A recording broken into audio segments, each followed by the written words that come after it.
หน้าเฮือนใส่เลยได้เลยต้มมี่มาวันเกิดเฮาเดทกินก้อนผู้สาวเด้อนี่เด้อโสดทั้งหมดนี่นี่แต่คนโสด ไม่ให้กินนะ เขาว่าไม่ให้กินผู้บ่าวเว้ย กบปลาเจ้า โอ้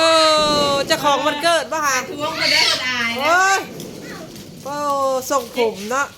ไม่ได้ไม่มี เค้กโตฝากมาให้เท่าลี่เลยนะเท่าลี่ฝากเงินมา10,000ผู้แขนโตให้เป็นเจ้าเป็นนายป่ะ เบาก็ได้นะ เบาก็ได้ปะเบาแล้วบัตรเครดิตประกอบแล้วค่ะบ่เอาก็ได้ ป้าเกิดมาพุทธอยู่เนาะ ดีใจ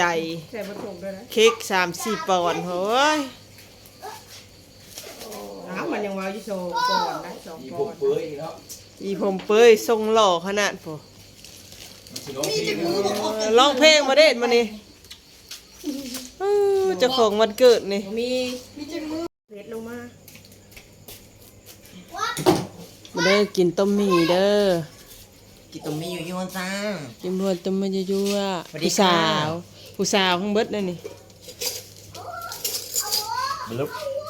ให้กิน นี่ไง จะได้เป่าเค้ก เออ เห็นแต่ผู้ชายเลยตา มันหูจะคั่ว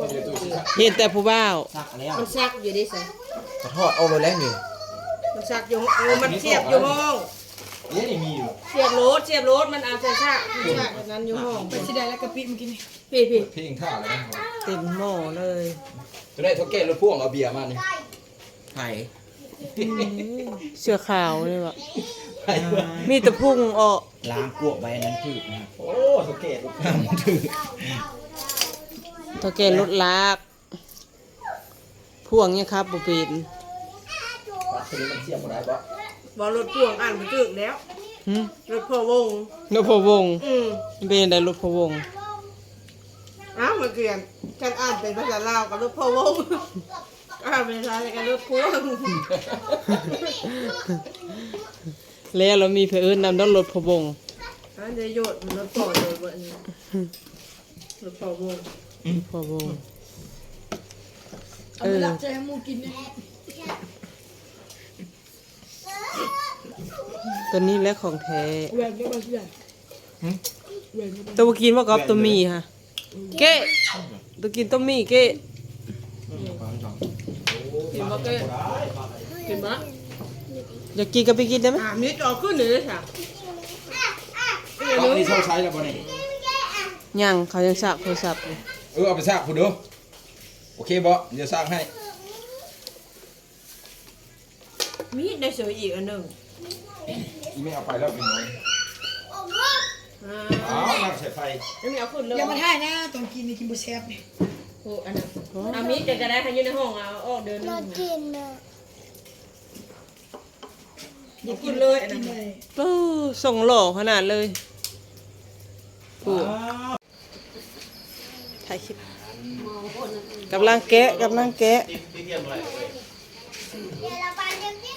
มดก็ระบาดพันโลนี่ครับ มอนกำลังเอาเค้กอ่ะ ที่เบอร์ดีดี Happy birthday ทักเกต เที่ยวบ่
เว้ย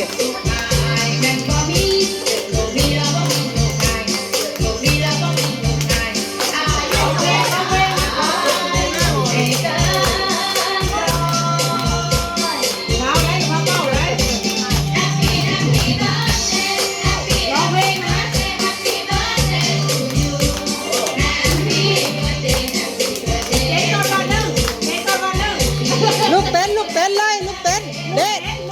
ลูกเต้นหมดเลยลูกหอนเอวเลยไหม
เนี่ยตอบใจเย้ เป้าทุกคนเป้าน้ำเดียวนั่นแหละปล่อยกับเป้าไว้ปล่อยเป้าไปเลยทำยังไงก็ไปเลยก็เป้าเลยก็เป้าเอาหมดเลยกำลังป้า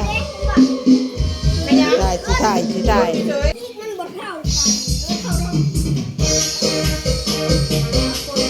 กำลังจะกินเค้กเปิดแล้วนะ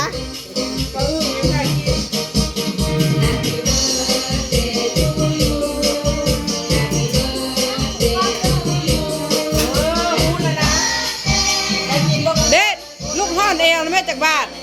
ลูกห่อนเอวนู้ห่อนเอวลูกห่อนเอว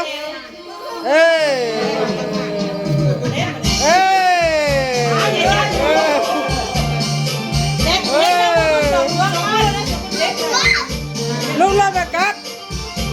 ตึกเต้นตึกเตียไหม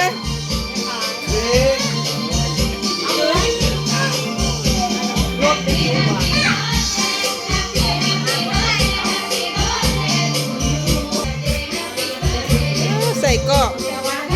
ทำปุ้น